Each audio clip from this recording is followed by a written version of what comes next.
And we are back again with a brand new episode of another 24. I am your effortlessly handsome host, Taurus Montez, and today we got a special guest in the building. Now, this guest is a multi-hyphenate entrepreneur. He's an artist, bringing real emotions, real experiences, and real pain to real music from a real mother... Yeah, I appreciate that, man. I got the one, the only Jon Banks in the building. What's going on, my brother? How you feeling? What's good, man? I'm great, man. Good, man. Everything been all right with you, man? I know you've been in these streets, man. It's been great. I can't complain at all, man. Okay. Now, I got to ask you, first things first, you know we in the city. Right. We're from the A. What you was listening to on the way over here, man? I got to ask you. I don't even know what it was. It wasn't rap, though. It wasn't up for? Yeah, sometimes you get inspiration from, like, other genres of music. So I just let my Apple Music play. For real? Yeah. What kind of other music do you like? Anything you like? I'm not gonna necessarily say I like it. Mm-hmm. It's just something else to listen to. Yeah. Like sometimes I just listen to like nature sounds. Okay.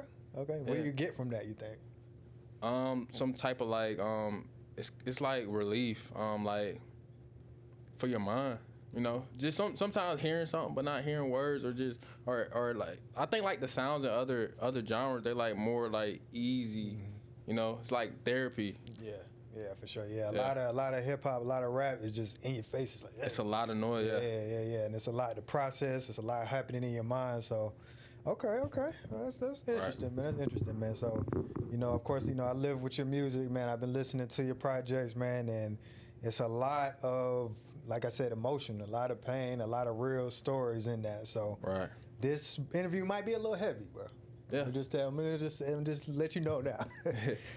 but we'll start at the beginning, man. Now you're a businessman, obviously. Right. You do a few different things. You own a studio. You got a moving company. You're an artist going crazy. Mm-hmm. Do you remember the first thing you ever hustled, legal or illegal? My music was the first thing I ever hustled. One of the people that I own a studio with, he had a record label, and they used to buy CDs. So I got plugged in. I actually still work with the person that printed my CDs. They do my shirts and stuff for my moving company. But yeah, I printed up some CDs. I printed up like 100 CDs, bro. Mm-hmm. And I swear I was like the only person like in that era in Gwinnett that was that young. Right. Like I was going into high school and I was selling my CDs for $1. Dang. And they was fucking with it. Yeah. For real? And I was doing, at that point, I was in a stage in my life where I was doing no cussing. For real? Yeah, no cursing music. So yeah, for real. What made you do that? What made you go that route? I mean, I was at a point where I was trying to find myself. Like, I know that I wanted to do like meaningful music. Mm-hmm. So I mean, I did all type of stuff, gospel, poetry, and then at that stage, I just wanted to. It's not like I was like forced to do something that was different. It's like I kind of wanted to do it, right? To kind of help people out. Yeah, that's the thing about being an artist, man. You can do whatever you want. Right. There's no one way to do anything. But for a young man, you know, coming from where we come from, and you know, being exposed to the things that we're exposed to, and you choosing to go a route of no cursing. Like, what was the household like growing up? Was it a respectful household? Did you not see cursing and stuff growing up? Or was that just a conscious decision you wanted to make? Yeah, it was a conscious decision. I feel like, so I grew up with my grandma. So, like, my household was, it was pretty wild, like, considering, like, you can imagine, like, the type of stuff that happens when you're being raised by someone that's not your mom.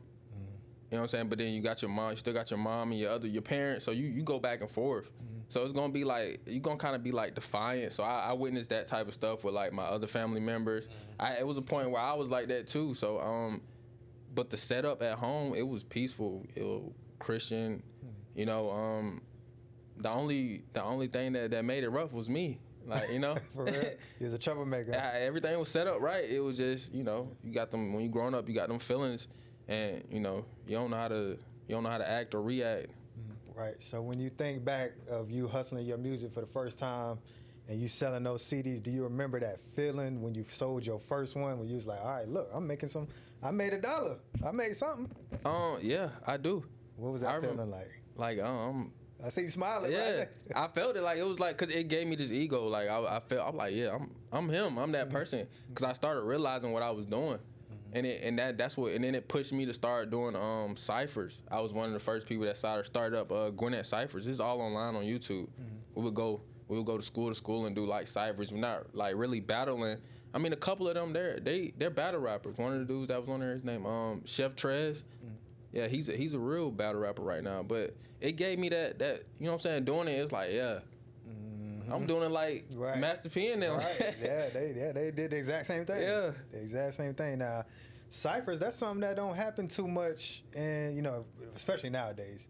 But especially down south, you know, south is more we got a slower cadence. It's more about, you know, bragging and talking about just bullshit most of the time. Right. But you know, ciphers, that's like a original hip hop thing. Right. So who were some of the people that you were listening to coming up to be interested in doing ciphers? Because that's something different. It's crazy because like coming up, I listen to more R&B music. Yeah. But like when I got to that point when I wanted to do ciphers and stuff, I was listening to J. Cole. That was like my favorite. Friday Night Lights was like that put me there. I always listen to Drake, T.I., Kanye, but J. Cole, lyricist wise, that's who I. Yeah, he Kobe, pushed me a lot. Kobe going crazy. Yeah. Why do you think you gravitated towards him? Because he had a different approach too, talking about college and stuff like that. I think I kind of like. I think one of the main things was like that like helped me gravitate towards him is because like when I was going to my dad's house, we're from Decatur, and then I went to school in Gwinnett, so I kind of like felt a lot of the struggles that he felt with him being mixed, because it was kind of like I felt like I was mixed, because you know what I'm saying. I'm like I got white, all these friends over here they white, and I act a certain way over here, and you know what I'm saying. It was just like, and I was in the stage where I was growing.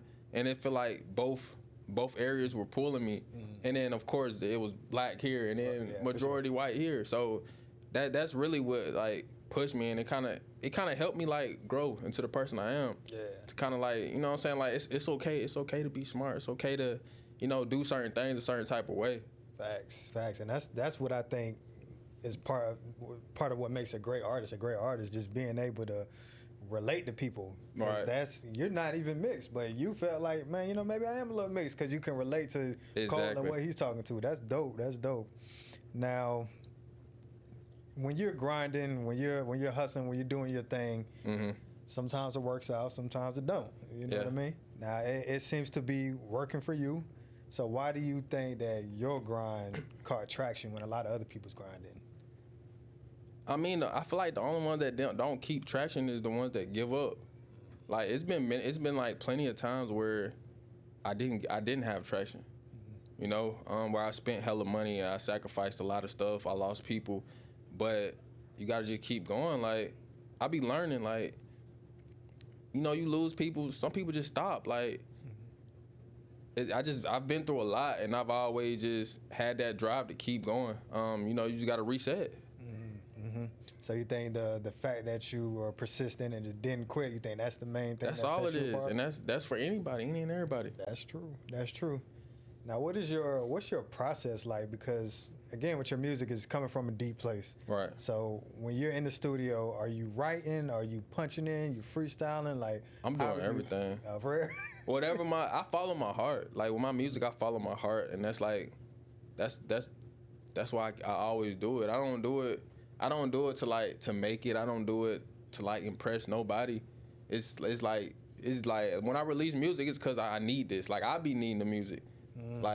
So I'll be releasing it. That's what made me push it so hard.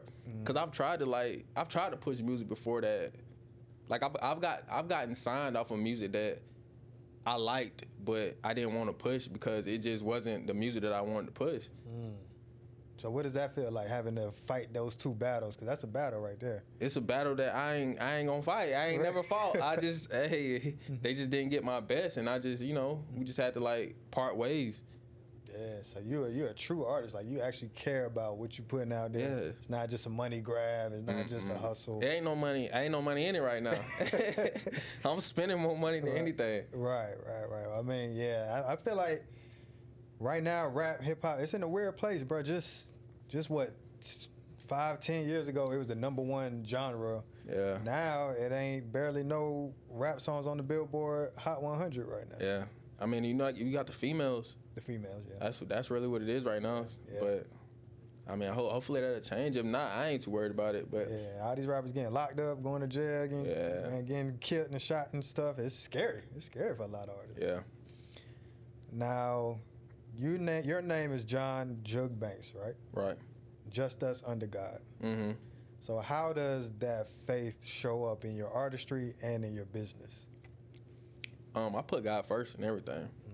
I didn't like veer to the left or right, but anytime I went to the left or the right, nothing went right. Like it just didn't work out. So like I've always known, just like coming up, like I've seen like miracles happen in like people's life, like in my family and other people. Like so I always knew that you got to put God first. The name came from something negative, but I just made it to something positive. And I've been keeping it that way. Yeah, I think, with any entrepreneur, I say this all the time, man. If you don't have a relationship with God before Yeah. you become an entrepreneur or you try to do something with no support, no backing, starting from the ground up, you're definitely going to have a relationship with God by the end of it. Yeah. You know what I'm saying? You're going to be like, man, what's going on? Right. So, what's going, like, why is all this stuff happening? Right, man. I mean, I had times where, bro, I'm crying. Like, I'm literally crying. Like, well, we'll talk about this later, but Yeah. I just had I break it down. I just had a breakdown, bro. Right. And it's like, man, this shit will break you, bro. It will try to break you. Mhm. But if you stick in it and you go through it, it's better on the other side. Yeah. It's better on the other side. Now, you talked about some of your morals and some of your principles and some of the things they're your non-negotiables. What are Right. your non-negotiables as an artist? Is there anything you won't do? Like if, I don't know, a certain artist that you're not really feeling or you don't really agree with their message, will you still work with them? No. I don't even do features. Damn. Yeah. Damn. You think that that's had any impact on where you are in your career? Not doing features? I did so I did features. Like I got features with Kwani Cash. I got a song with Gucci Man. I got a song with J Money. So I've done features. I just feel like with me, it's because I put my money into my music and then I got I own a lot of stuff. So it's like my time is valuable. So I don't be doing features because I gotta go off somebody else's time and what they got going on.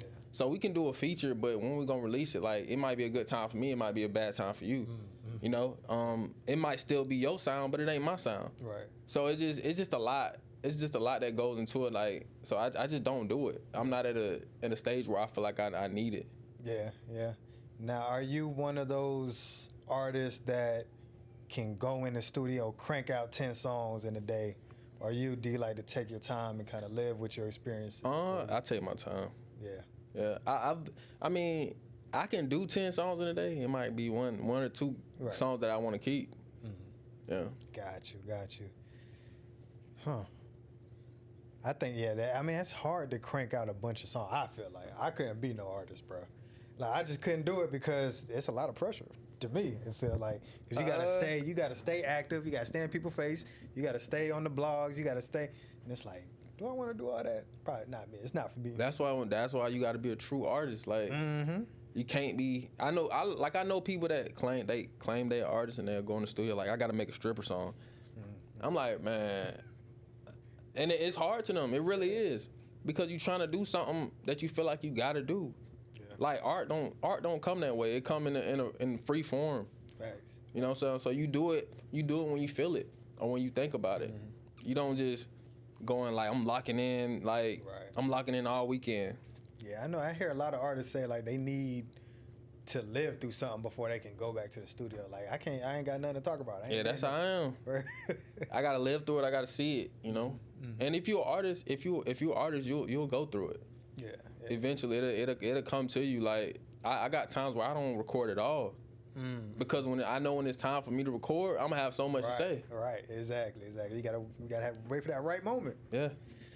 Now Atlanta hip hop rap scene right now, it's kind of in a weird place, man. We've been seeing, Thug and Gunna split. Right. We've been seeing these factions versus these factions, and historically Atlanta has been a united front. So how do you feel about the state of the Atlanta rap scene right now, being a part of it? I mean, it's Atlanta. I don't really feel like anything really changed from when I was, early 2000s.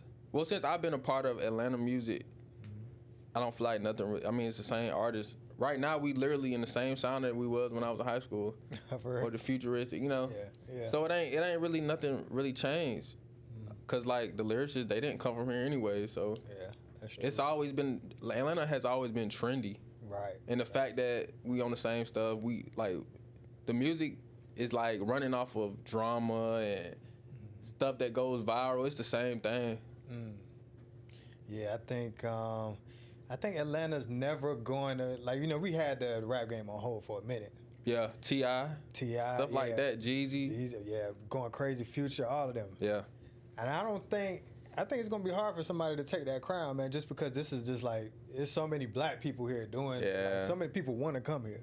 It's so saturated. Yeah, it is. Like, you don't got enough people doing real music in Atlanta to where somebody gonna just stand out like that. Like, like Thug is he's one of the bigger artists. Like, but it's so many people that try to like mimic what he do. Right. Yeah. And then all this extra drama and stuff.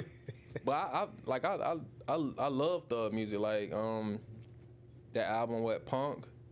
Like where he had like all the live instruments and stuff like that. It's like one of my favorite albums from him. He got a lot of like artistry and stuff like that. So I mean, right now, yeah. Now, being an entrepreneur, we make mistakes. Some of those mistakes cost us. They cost us time. It costs us money. It costs us, experiences. It costs us a lot. Right. Like, what do you think is the most expensive mistake you've made as an entrepreneur? Legally, like I had a whole part of my life where I was like drinking, doing drugs, and like I would always get in like situations with females, like, and it cost me a lot. It cost me a lot, like just it's small, but when it keep happens, it adds up. You be like, damn, okay, that's that female, it's good.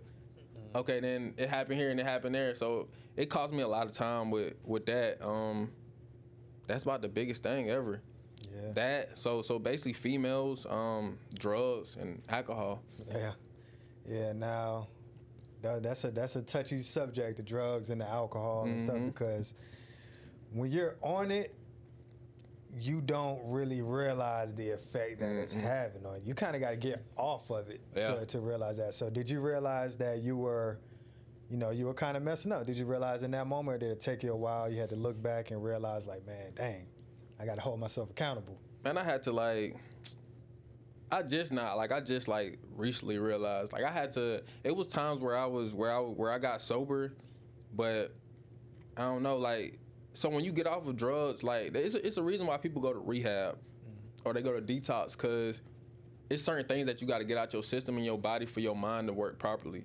So it was times where I was sober, but I didn't see the effect because my mind was still blurry. Like, everything was still blurry. I was thinking but I knew in my head, in the back of my mind, that as long as I think that there's nothing wrong with this, I'm gonna continue to do it. Right. So it took me a while, but I eventually, learned, like, damn, I was fucking up. Fucking up, right? And I see other people doing the same stuff. Like, it's because it brings in certain people into your life. And I look at them, I be looking at them now, and I be like, damn, that's how I was looking. Right. Like, that's how I was acting. That's how, and I was thinking, like, other people be tripping. Like, they looking at me like I'm tripping. Right. And I was them before, thinking that the other person was tripping, and it's just like, people be fed up with what you doing, how you doing it. And a lot of times you can't help that person at all. They got to help themselves. Right. It's almost like life just holding up a mirror, like, yeah, this was you, there you brother. Go. This was you. Yep. Because everywhere you go, there you are. But you know what the fucked up thing is? That you actually get something from the drugs. Yeah. You get something from it. I know immediately, you get the feelings of euphoria. You get the feelings of whatever, you're just in a good mood, but it really does something to your mind. It really blocks pain receptors. It does all type of shit, and that's the fucked up part. It holds you back.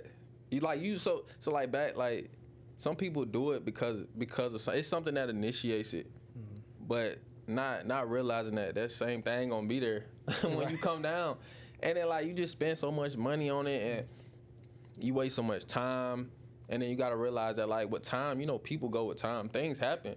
People like I did drugs and it was so much stuff that I wanted to handle with certain people and they died off. Damn. And it was like, damn, like I wish I would have been here before. I could have, you know what I'm saying? Maybe I could have fixed that relationship. Maybe I could have told, you know what I'm saying? Spoke my heart. Yeah, if your mind was clear, you would have been able to help somebody else. Exactly. It holds you back. Right. All the way around. Yeah, and I gotta say, I'm a weed smoker. Well, I don't smoke as much no more. I used to smoke all the time, right? But, you know, this guy, I can't remember his name, but he had a very, very poignant point about weed. Because most people say, man, it's just weed. Weed's not dangerous. Weed is not going to do nothing to you. Mm-hmm. You're right about that. But if you think about what weed does, what do most people do? They smoke weed. Sleep.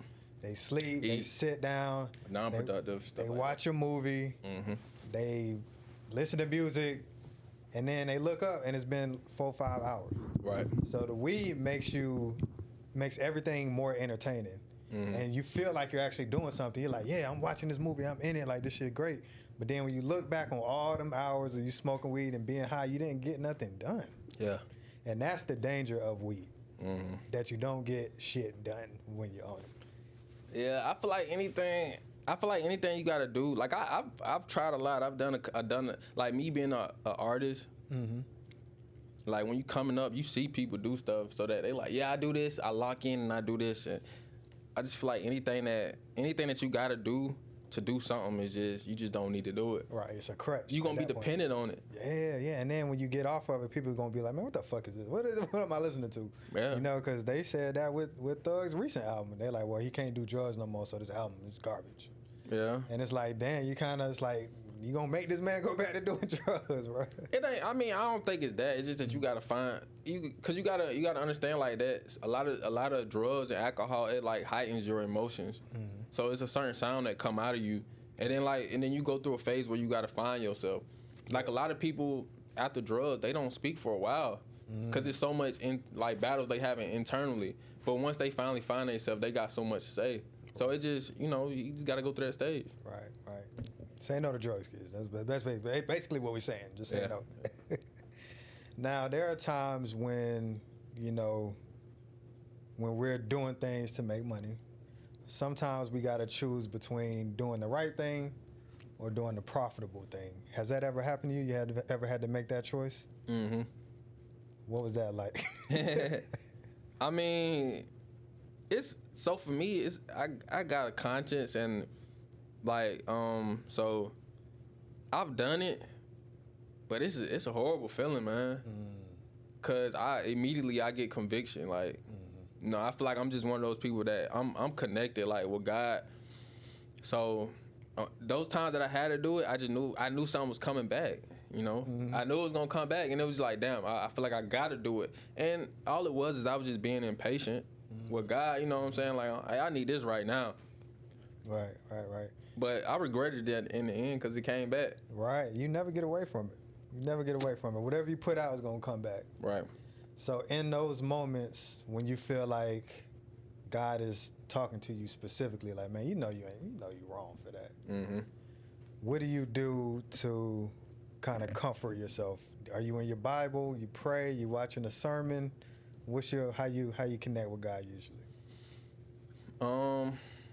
So I don't really read the Bible like that. I do like the phone, you know, the verses. Mm-hmm. There's times where I have just read the Bible, you know. Mm-hmm. But mainly I connect with God. Like I talk to him on like just throughout the day. Mm-hmm. I say stuff. Like the first thing I say when I get up is thank God for another day. Amen. Thank you, God. Like, you know. So and I speak to him in my mind like all throughout the day. Mm-hmm. But most time when I'm in them stages, I feel like I'd be embarrassed and ashamed. Mm-hmm. I don't try to speak to him. I sit there and wait for him to speak to me. Okay.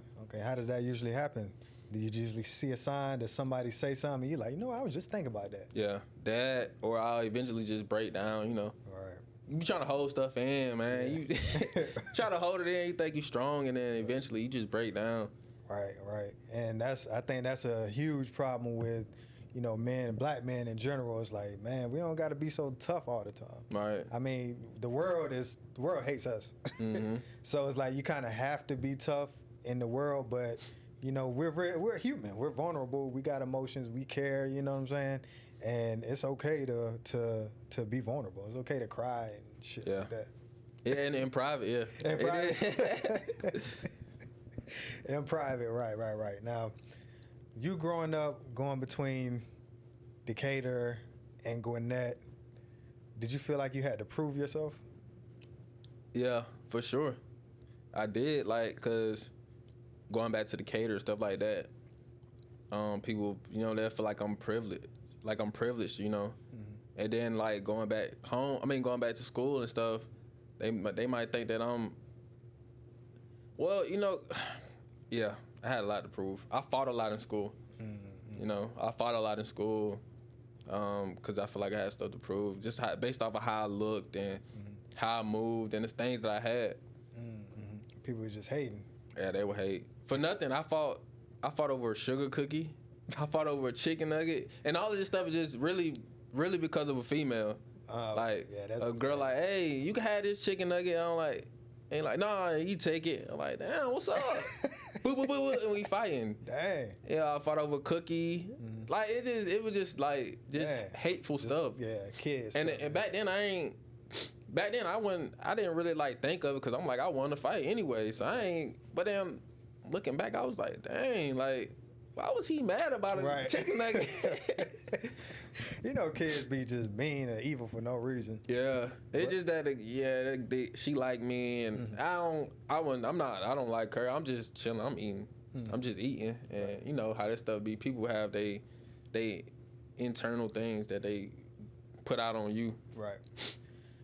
Now with you having those feelings growing up, feeling like you need to prove yourself, feeling like people was, coming at you in a certain way. When you have kids and they start going to school and they start encountering some of these things, right? What do you think is the way to kind of deter them from having some of those feelings of needing to get approval from their peers and stuff like that? What kind of confidence things will you instill in them?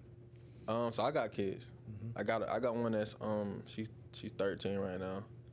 She'll be 14 next week, 2 weeks. But I always tell her I love her. I always push her to do stuff, and I try to give her this feeling where she knows that she doesn't need no one, those because coming up, a lot of people they prey on vulnerability and stuff like that. So I kind of just instill a lot of I'm always on her. I'm always in her head. It don't matter what she do. I'm like, da da da. And you know what I'm saying? So just always showing her that I'm here and trying to keep her aware of certain stuff. I'm overly protective. I mean, I don't feel like you can ever be overly protective. Really, but you know what I'm saying? I try to keep her on game. It's certain stuff that I'm not gonna be able to, she's gonna have to see for herself. Yeah, for sure. You but can't save her from everything. I do my best. Right. Yeah, and this world is different than where we was growing up. Yeah. The world we grew up in was different from when our parents grew up. Yeah. So it's some of the stuff you don't know where it's gonna come from. It's crazy. Yeah, man. These phones, these tablets, and all. Yeah, they could text in school, all type of stuff, man. I remember. I remember when I first got caught with my phone in school. It was the biggest thing because I had Virgin Mobile. You remember Virgin Mobile? Mm-hmm. And then my ringtone was I'm a TRAP, the Jeezy. So I'm in Decula in Gwinnett County, and it just ringing. And I'm like, oh. Right. And literally nobody would have their phone. So you know what I'm saying? I had my phone. It was the biggest thing. I got rolled up, suspended, everything. Yeah, they weren't playing with you. Nah, they be teachers tell them that they can text certain times in the day and stuff. Wow. I mean, I guess. I hate it, but we got so many school shootings and all type of crazy stuff. Yeah. It's you almost want you to get kids to have your phone, but just don't be on it when you're supposed to be learning. Use it as an emergency or something. Yeah. Now, being a public figure like yourself and, being in front of the camera and putting your story in front of people, how do you decide what is just good content and what you should keep private? What do you mean, like my private life? Mhm. Or Yeah, like how do you decide how much to share with your audience? I don't share nothing. You don't? I feel like your music my is music, pretty... so yeah, so like a lot, like my music is like a combination of of a whole bunch of people. So it might be 3-4 girls that say I made a song about them, but it's just really my take on relationships and stuff that I went through. It might consist of that one person, but I'll never like, I don't like sharing nothing about my personal relationships. Like oh yeah, I went out with her, or yeah, I had that. Like Keisha, you broke my heart. I'm not gonna say that. Right. So I just like I'm private, but I don't really keep it like certain things a secret, because I speak on them, but you won't know everything. Right. Got you. Okay. Because yeah, I know. I be looking at Instagram. I be like, you did not have to tell us that. Yeah. Y'all did not have to leave us out. Why do we know about this? It's a reason why I do that, because you got people that, like, social media is so powerful. Somebody will get on there and ruin your whole image. Right. Okay. And everything. Like a girl, you might have a girl you talking to. She'll get on your post that's on a big platform and just start going crazy. Like, so I don't mix the two at all. That's good, man. Because some of these folks, man, it's like, dang, bro. Like, they be showing people in caskets and all types of stuff. Be like, we don't need to see that. But yeah. Keep that private. Now, you're owner of a studio, and you help other artists get seen and heard. Right. Do you feel, or who was the person that you remember throughout your career that helped you feel seen and heard? Carl, the person I have the studio with. Yeah, shout out to Carl. Yeah, Carl, man, M&R music group. But yeah, so that's who I got the studio with, man. Yeah, he like, I've always been talented, but he kind of showed me the other side of the game. Like, even now, I'm not signed to him. I've been signed to him before, but he's like my mentor. Like, yo, bro, hey, bro, you need to do this like this. You need to, you know what I'm saying? So yeah, he's helped me get to where I am now. He's still helping me. Now, what is it like to have a mentor like that actually care about you? Because some of these artists, they managers be stealing from them, they agents be stealing from them. I mean, it's a blessing. I mean, you know, it's God sent, you know, especially because he manages other people, you know, and so it's definitely God sent. I'm blessed for it. It helped me out a lot too. Facts. Now, you're an artist yourself, but obviously you have to deal with other artists in the studio. You got to deal with their habits. You got to deal with their entourages and all of the stuff that they bring. Has that ever made you, I guess, evaluate how you move as an artist by witnessing other artists and how they move? When I was engineering, I was doing the same thing that they was doing. So it really didn't. It really didn't like. It didn't. But after the fact. Yeah, I don't engineer other artists right now. Right. But I've like 2 years ago, I had a whole studio where I was just I was the main person engineering. I used to do 3 hours for $200 with a bottle. Like, I was one of the first people to do that. Like, I was selling liquor. Like, they took down all our ads, everything. Like, y'all can't be doing that, selling liquor. Why they hating? Yeah. So, but yeah, I don't even when I throw showcases, like, people be like, I threw a showcase for my birthday, and people was like, man, you ain't gonna be inside for your birthday. This is not for me, it's for y'all. Like, go in there and do your thing, you feel me? And cause really, if you ask me, I get annoyed. I can't fake it. If it's whack, it's whack. But I'm gonna respect your grind though, because you out here. Because there's people that think that I'm whack, but I'm gonna keep pushing, and eventually I'm gonna make something that they like. Yeah. So I got a low tolerance with like artists and stuff. I'm not really sociable, like, so I don't really like people come up and shake my hand. Wow. Like, you're an artist. I try to stay away from people, like, you know what I'm saying? I feel like if we not connecting on something that's gonna help both of us, then I don't feel like sometimes I feel like we don't need to connect. And sometimes that may delay my blessing sometimes. And I know that, but I always know that eventually the right people will come along. Yeah, you can do it however you want to do it. It's up to you.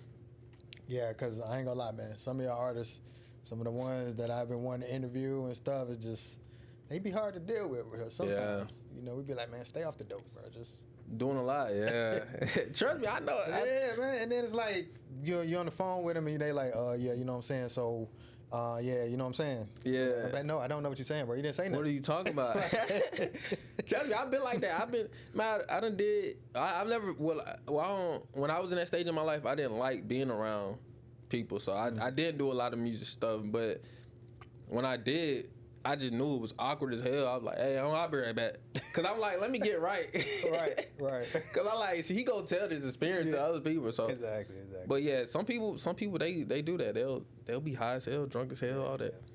And you know, a lot of it's just cope.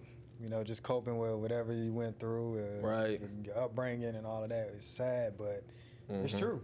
Yep. So, what artists? I know you didn't listen to too much rap on the way here, but are there any artists that you're paying attention to right now that you like? I mean, I listen to Thug. I listen to that album Thug. I really don't listen. It's so much female rap. Like I like female. I like Caribou. I like Anicia. Okay.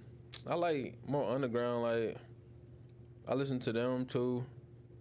Any new hot female, I'll be listening. Yeah. I think it's like I'm about time for me to start a label or something. Yeah, I don't know. Yeah, go sign. My brother asked me about it, but I'd be very interested in like new female artists, and it's just because where music is right now. Yeah.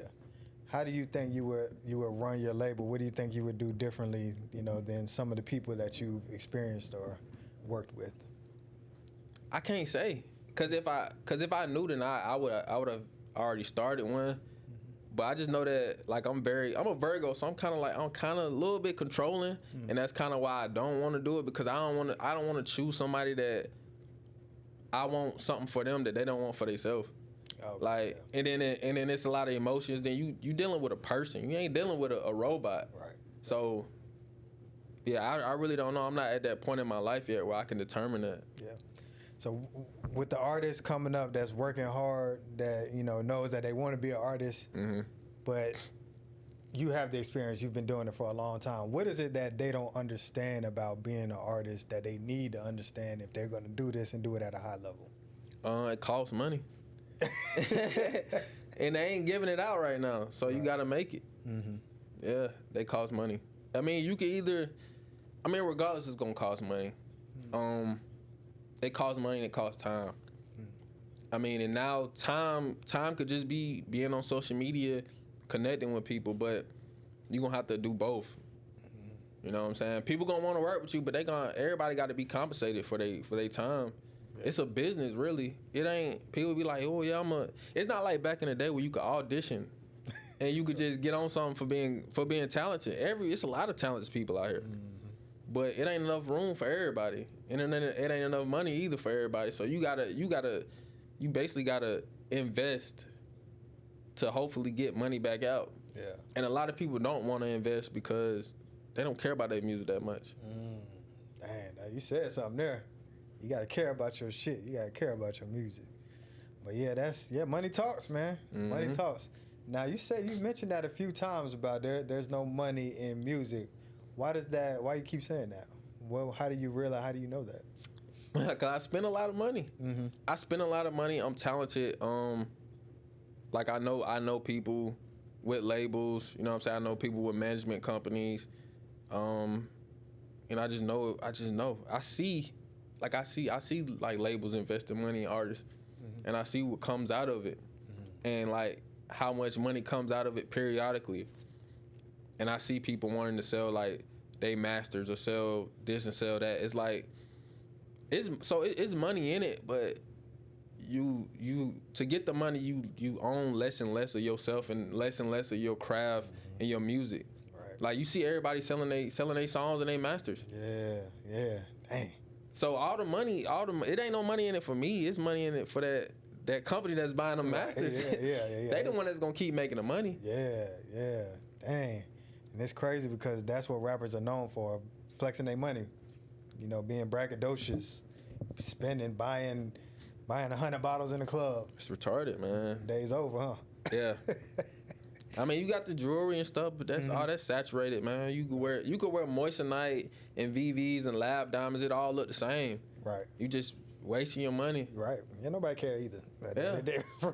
And you know, like just like the rappers, they get the grill and they like every picture they like.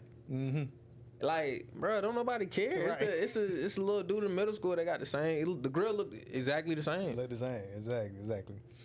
All right, now, John, man, I was living with your music, like I said, for a little while, man. I gotta ask you some questions, bro.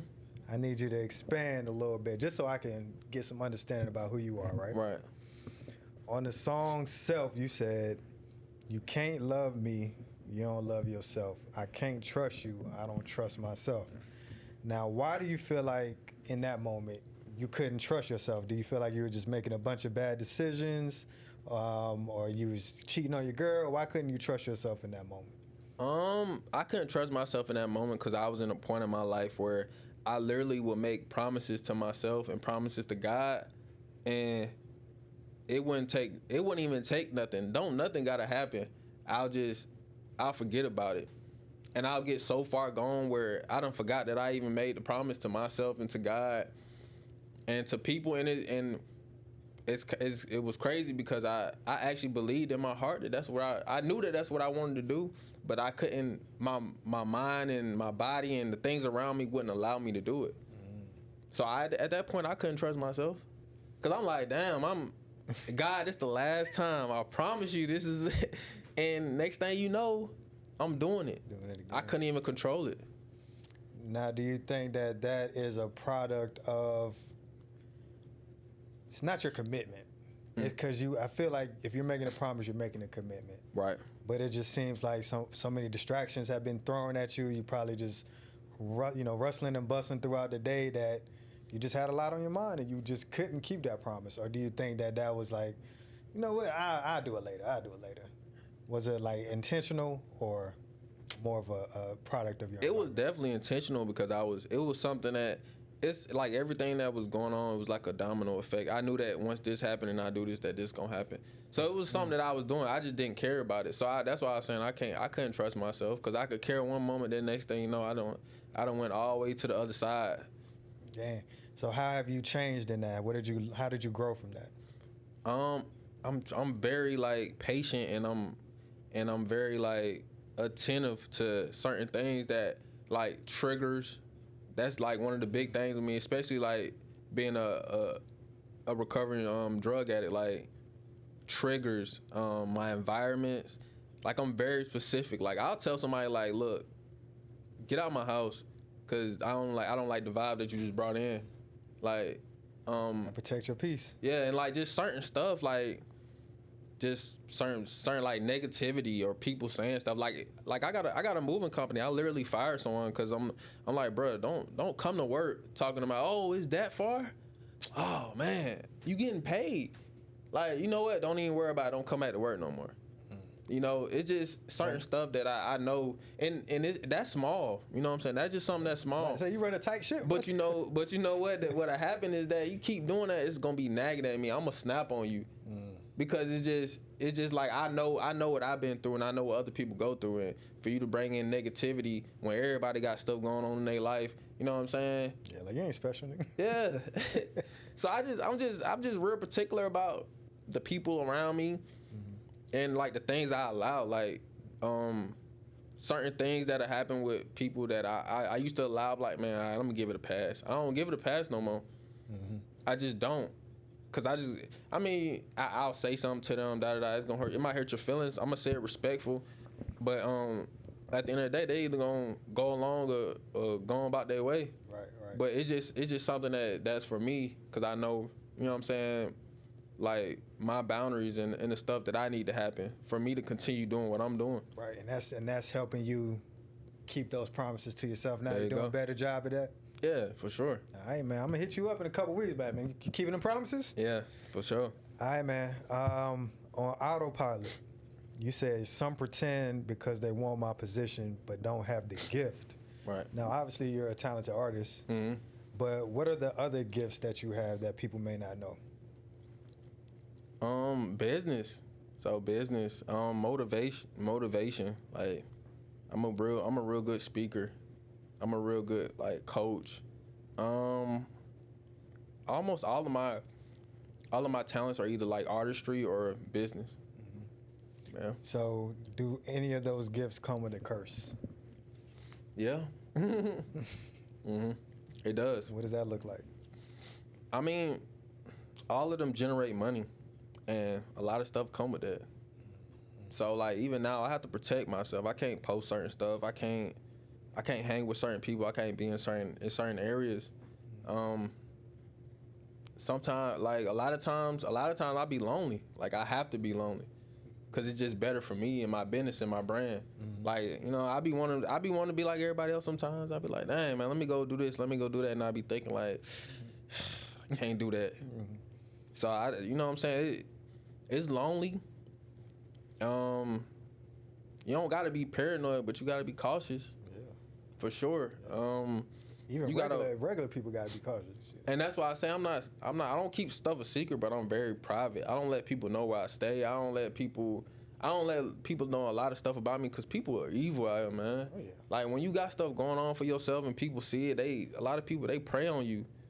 Like even when you one of the bigger sharks, like they still like they'll get up a whole army on you. Yeah. You think all these people for you, they secretly plotting on you. Yeah. So it's certain stuff that I gotta do, even with my business. Like, hey, you can't work with me. You said you wanted to start a moving company. You can't work with me. Like, I'll help you, but you can't work for me, because I feel like maybe you might start doing stuff to take my clients. Like, so it's a lot to it. Yeah. So do you think that those curses are worth the gifts? Yeah, definitely. Yeah. All right. Well, hey man, it's all good then. Yeah. All right. On Hello, you said, face all my problems and the people that caused them. That's how we solve them. Right. Why people causing so many problems, man? At that point in my life, when I record that song, I think I definitely was high and drunk. But it was at a point in my life where I realized that I was the problem. Okay, I'm about to ask you that. I was the problem, but for me, it felt like they was the problem. They were the problem. So in all reality, they were the problem because I initiated the problem and they were reacting to me starting the issue. Right.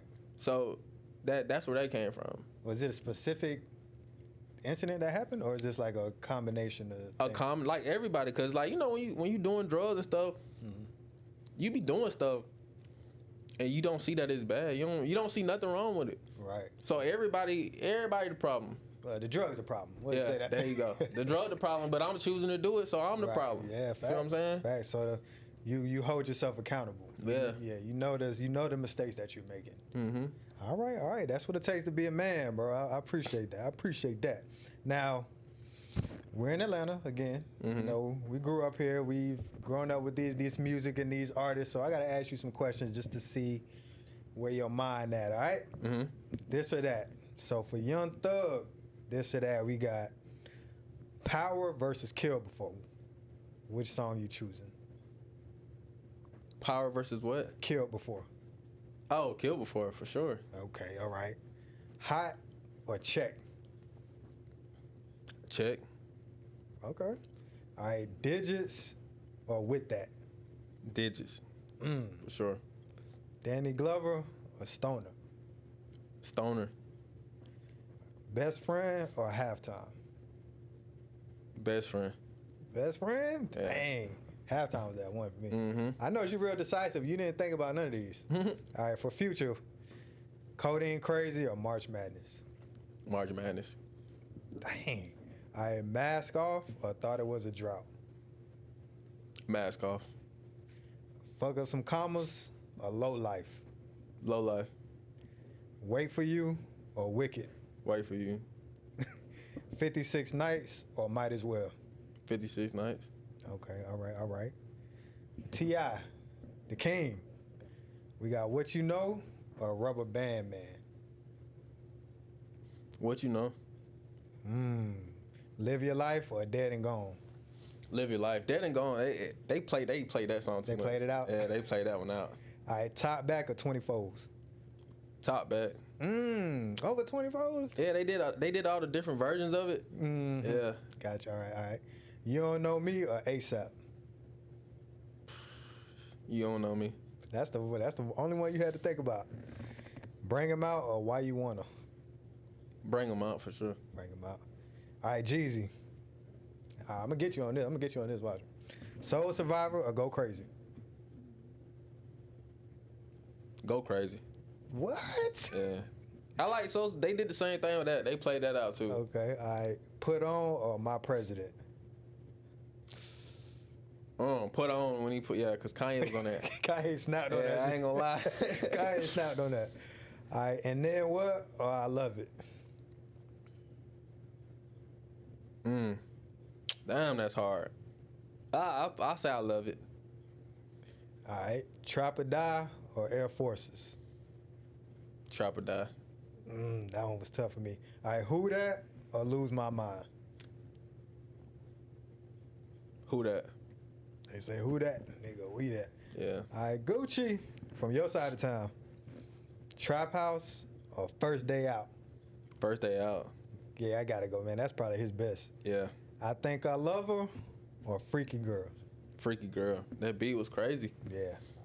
All right, Bricks or Photo Shoot? Bricks. Okay. Both featuring Drake or Wasted with Plies? Wasted. Yeah. Both was that was mid. You ain't like that one? Okay. All right, I'm a Dog or My Kitchen? My Kitchen. Nobody mess with My Kitchen. All right, one more. Top 5 Atlanta albums. Atlanta albums? Yeah. Or albums from artists from here. No particular order. Number 1. My favorite album is from T.I. is No Mercy. What? Yeah. For real? Why that one? I think at that time I was in when he came out with that album, that was like my first time going to like Juvenile. So I connected with it a lot. Okay. And he was lyrical. I liked the features on it. I liked the stuff that he was saying on there. He was locked up at that time, right? Yeah. Okay, yeah. So I did No Mercy, Young Thug, Punk. Okay. You like the live instrumentation on there? Yeah, that one. 3. I'm trying to think. It's another T.I. album. So I got Young Thug, I don't really like no Gucci Mane albums. Not like that. Yeah, he just got moments. He got a lot of songs. Like 3 of them albums probably gonna be T.I. Okay. T.I. King and Paper Trail. And then I would put Thug Barter 6 on there too. Okay. Yeah. You fuck with that one, huh? Yeah. Dang, man. I'm trying to think. When you were saying it, I was trying to think of mine. I'm like, dang, that's hard, bro. Because I would definitely say Urban Legend, T.I. How old are you? 35. Oh, okay. See, Urban Legend came out, I was young. Okay. So I couldn't really listen to it like I wanted to. Oh, yeah. I was like in 8th grade or something. I don't remember. It was a while ago. Yeah, Urban Legend. But yeah, that shit was hard.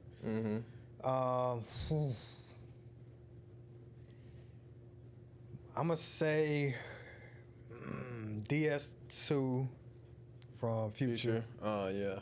Got to put that on there. Recession, Jeezy. Yeah, that one was hard. I like them artists. I just don't like them album. Like the whole album. Yeah. Yeah, it's hard to pick a whole album. With Thug, I'll probably go So Much Fun. So Much Fun was hard.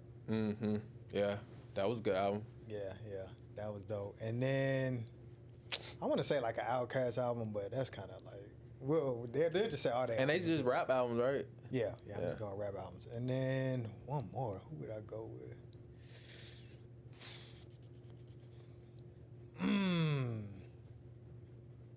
You know what? I'm going to just say, damn, it's probably going to be another T.I. album like you. Yeah, I'm probably going to go Paper Trail. I was going to say. Paper Trail was that one, dog. T.I., yeah, he ran music, like, and then yeah, he did. When I was coming up, like. And he was mainstream and still hood, still street. Yeah. All right, now this show is called Another 24, man. Mm-hmm. And it's called Another 24 because that's the biggest blessing that we can all get, right? All right. Everybody wants another 24 to either chase their dreams, fix a mistake, or, right some of their wrongs, right? Mm-hmm. So if you could talk to another artist who's coming up, he's looking at what you're doing, he wants to do exactly what you want to do, and he's struggling, he wants to quit. What are some words of encouragement or something you would say to him to keep going? I want you to look in that camera and let him know. Words of encouragement. Find something that pushes you. Get around them type of people that push you. Find something that means something to you, that'll keep you on the right track and to keep you going. And then everything else will come after that. But you gotta find something that's gonna put that battery in your back for you to continue going, because that's what life is about. Just keep going and keep going. There it is, man. That is. You got anything on the way? Anything you want to let the people know? I mean, we doing business, like mainly everything business. Music. I'm about to drop a song that's dedicated to my brother. You ever heard of Mac? You heard of McFly Beats? Mm-hmm. So that's my brother too. But the one that made the tag, that's like my little brother. He died, passed away. So holidays coming around, I'm gonna release a lot of like feelings and stuff a lot of grieving stuff that I had. Release it, so then next year I'm gonna enjoy my holidays. Okay. All right, you gotta get it out before we gotta purge a little bit. Yeah, there you go. All right, man. Well, look, Jon, man, I appreciate you pulling up, man. It's a great conversation. Anytime you want to pull up, you got another project you want to drop, or another song, or video, or freestyle, anything you want to do, you want to come and talk about it on Another 24, you got the place to do it, bro. All right, man. So we're going to be watching, man. I'm going to be hitting you up. I'm going to follow up with you, make sure you're keeping those promises, all right? Yeah, I appreciate you, bro. Yeah, appreciate you, man, my dog. All right, that's all right. That was good, man.